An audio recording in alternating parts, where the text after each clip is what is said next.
जेके department concern आहिनि उन्हनि जा ऑफिसर्स वेठा आहिनि। तव्हांजी वॾी महिरबानी। खां पोइ वधि में वधि मां पंहिंजी क़यादत हे जीअं त अहमद भाई ॿुधायो, रियाज़ भाई बि तव्हांखे ॿुधायो हूंदो, कंसर्न विद सिंध गवर्नमेंट आहे ऐं असांजी क़यादत में ज़रूरत महसूस कई हुई त सिंध जे ॿाराड़ी ऐं उनखे सहूलियतूं फ़राहम करियूं। दराज़ इलाइक़ा पसमानदा इलाइक़नि जी जिते साईं थोरो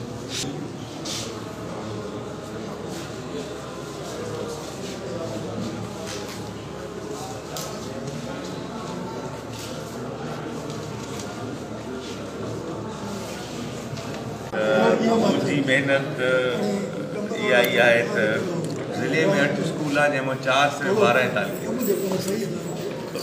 ऐं इंशाअल्लाह ताला मुंहिंजो वारा वासनि सां इहो आहे त जेको शहर तव्हांजो ड्यू हूंदो उन खां वधीक तव्हां लाइ वठी ऐं एजुकेशन जे हिसाब सां कोशिशूं मूं तव्हांजे साम्हूं ॻाल्हाईंदे चयो त बाबा पूरी कोशिशि कयूं पिया। CM साहिब बि महिरबानी आहे ऐं इंशाअल्लाह ताला बहितरी आणण बि मूं साईं सां बि रिक्वेस्ट रखी। साईं पंहिंजे इंजीनियरिंग डिपार्टमेंट खे घुराए चयो असां 3 चकर बोर्ड में धकिया, असांखे जेतिरो वधीक मिलंदो ओतिरो असां लाइ घटि आहे।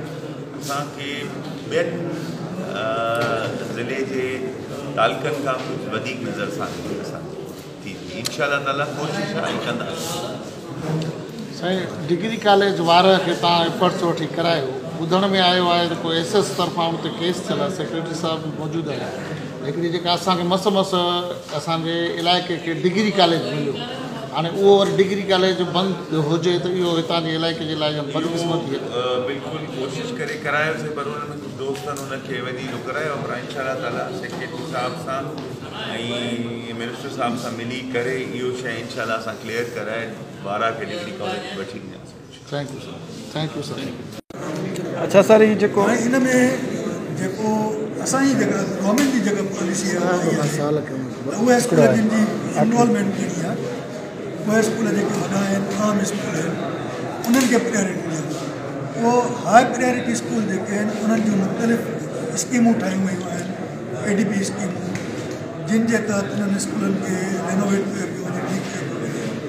असां हाणे कोशिशि करे रहिया आहियूं त उन्हनि जी फंडिंग जेका आहे फुल फंडिंग जेका आहे गवर्नमेंट खां वठूं ऐं उहे स्कूल जेके आहिनि जेके काफ़ी सालनि खां वठी उहो प्रोग्राम हले थो पियो स्लो उनखे जल्दी फिनिश करायूं। अच्छा सर, M&R जो जेको प्रोग्राम आहे, M&R जेको आहे उहो लिमिटेड आहे, गवर्नमेंट जा जेके रिसोर्सिस आहिनि लिमिटेड आहे। स्कूल जेके आहिनि 45,000 खां 50,000 स्कूल आहिनि, उन्हनि सभिनी जी मरम्मत हर साल कोन थी सघे।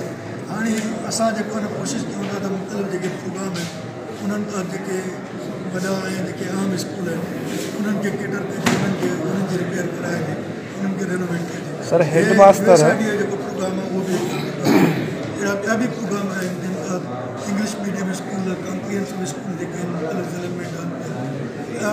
गवर्नमेंट मुख़्तलिफ़ तरीक़नि सां एजुकेशन जो जेको जेके एरियाज़ जिन में वीक प्लेस आहे, गैप आहे, उहो फिल अप करे। एलिमेंट्री स्कूल जेके प्राइमरी स्कूल तमामु घणा आहिनि, मिडिल स्कूल, एलिमेंट्री स्कूल ऐं हाई स्कूल जेके आहिनि उन्हनि जी शॉर्टेज आहे।